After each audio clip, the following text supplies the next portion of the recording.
Chrysanthemum by Kevin Hankus. The day she was born was the happiest day in her parents' lives. "She's perfect," said her mother. "Absolutely," said her father. And she was. She was absolutely perfect.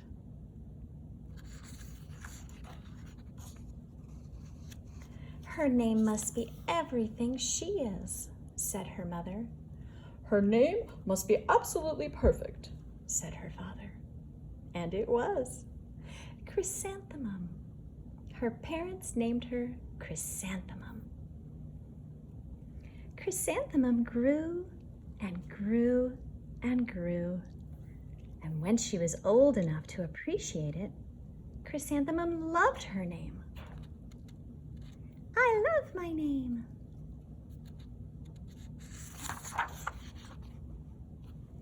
She loved the way it sounded when her mother woke her up. She loved the way it sounded when her father called her for dinner.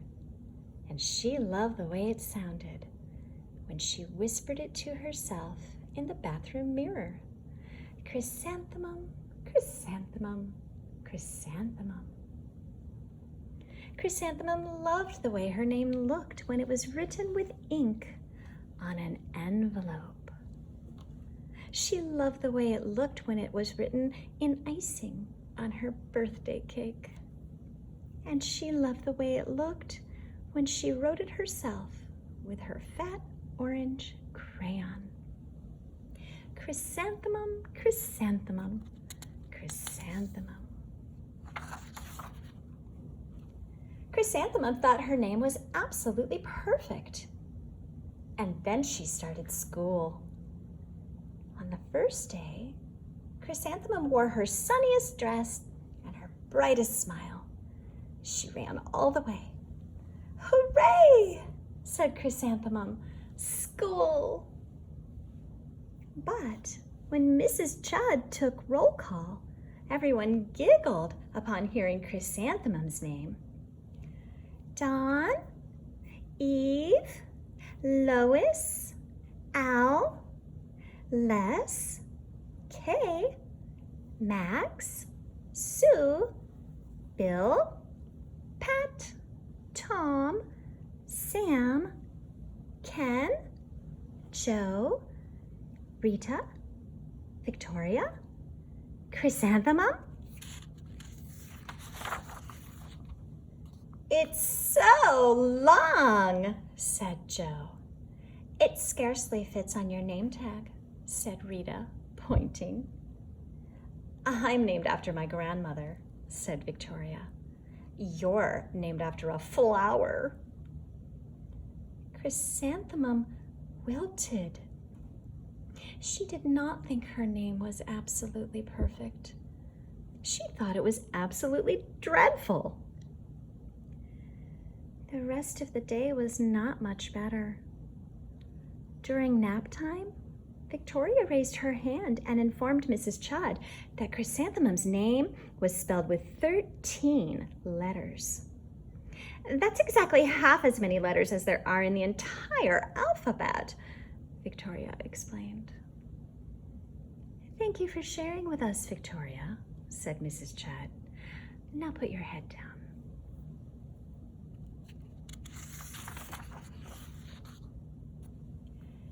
"If I had a name like yours, I'd change it," Victoria said as the students lined up to go home. "I wish I could," thought Chrysanthemum miserably.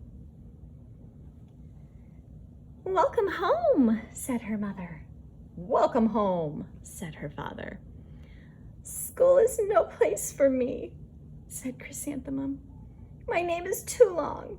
It scarcely fits on my name tag, and I'm named after a flower." "Oh, pish," said her mother. "Your name is beautiful."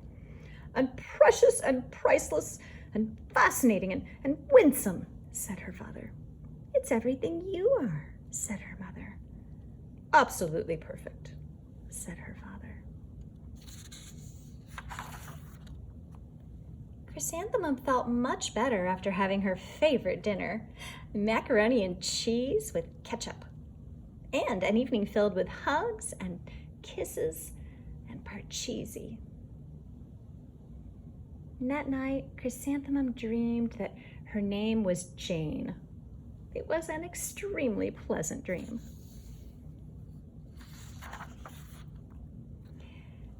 The next morning, Chrysanthemum wore her most comfortable jumper. She walked to school as slowly as she could. She dragged her feet in the dirt. Chrysanthemum, chrysanthemum, chrysanthemum, she wrote. She even looks like a flower, said Victoria, as Chrysanthemum entered the playground. Let's pick her, said Rita, pointing. Let's smell her, said Joe. Chrysanthemum wilted. She did not think her name was absolutely perfect. She thought it was absolutely dreadful.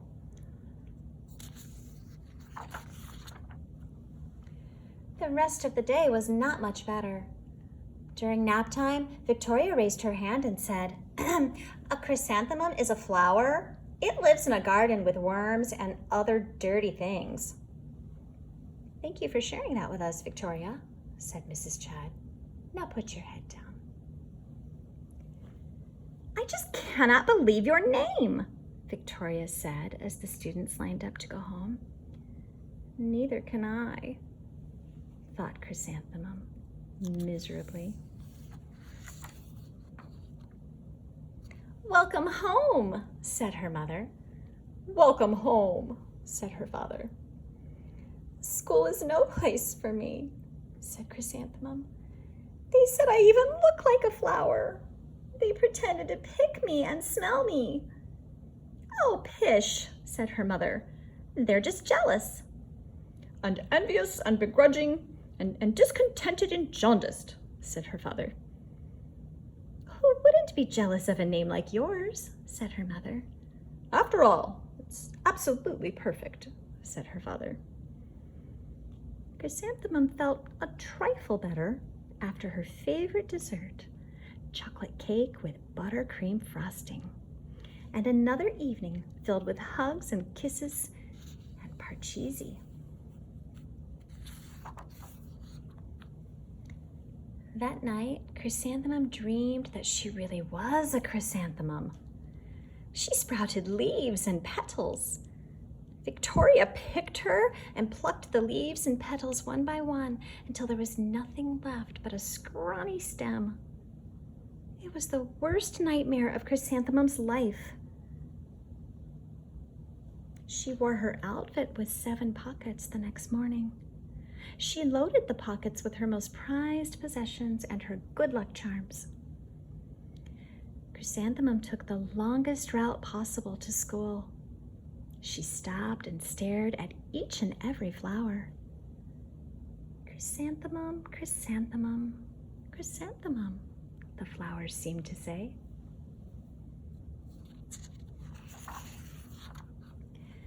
That morning, the students were introduced to Mrs. Twinkle, the music teacher. Her voice was like something out of a dream, as was everything else about her. The students were speechless. They thought Mrs. Twinkle was an indescribable wonder. They went out of their way to make a nice impression. Mrs. Twinkle led the students in scales. La la la la la la la la la. Then she assigned roles for the class musical. Victoria was chosen as the dainty fairy queen. Rita was chosen as the spiffy butterfly princess. Joe was chosen as the all-important pixie messenger. And Chrysanthemum was chosen as a daisy. Chrysanthemum's a daisy, chrysanthemum's a daisy. Joe, Rita, and Victoria chanted, thinking it was wildly funny. Chrysanthemum wilted. She did not think her name was absolutely perfect. She thought it was absolutely dreadful. "What's so humorous?" asked Mrs. Twinkle. "Chrysanthemum," was the answer. "Her name is so long," said Joe. "It scarcely fits on her name tag," said Rita, pointing. "I'm named after my grandmother," said Victoria. "She's named after a flower." "My name is long," said Mrs. Twinkle. "It is?" said Joe. "My name would scarcely fit on a name tag," said Mrs. Twinkle. "It would?" said Rita, pointing. "And," said Mrs. Twinkle, "I'm named after a flower too." "You are?" said Victoria. "Yes," said Mrs. Twinkle. "My name is Delphinium. Delphinium Twinkle. And if my baby is a girl, I'm considering Chrysanthemum as a name. I think it's absolutely perfect." Chrysanthemum could scarcely believe her ears. She blushed. She beamed. She bloomed. Chrysanthemum, chrysanthemum, chrysanthemum.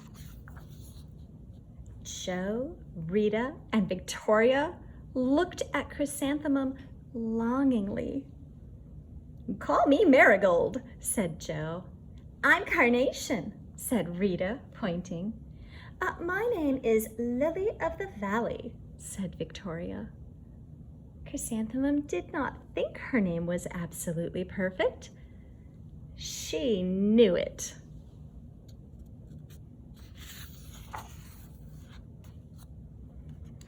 Overall, the class musical was a huge success. Chrysanthemum was absolutely perfect as a daisy. Victoria made the only mistake. She completely forgot her lines as the dainty fairy queen. Chrysanthemum thought it was wildly funny, and she giggled throughout the entire dance of the flowers.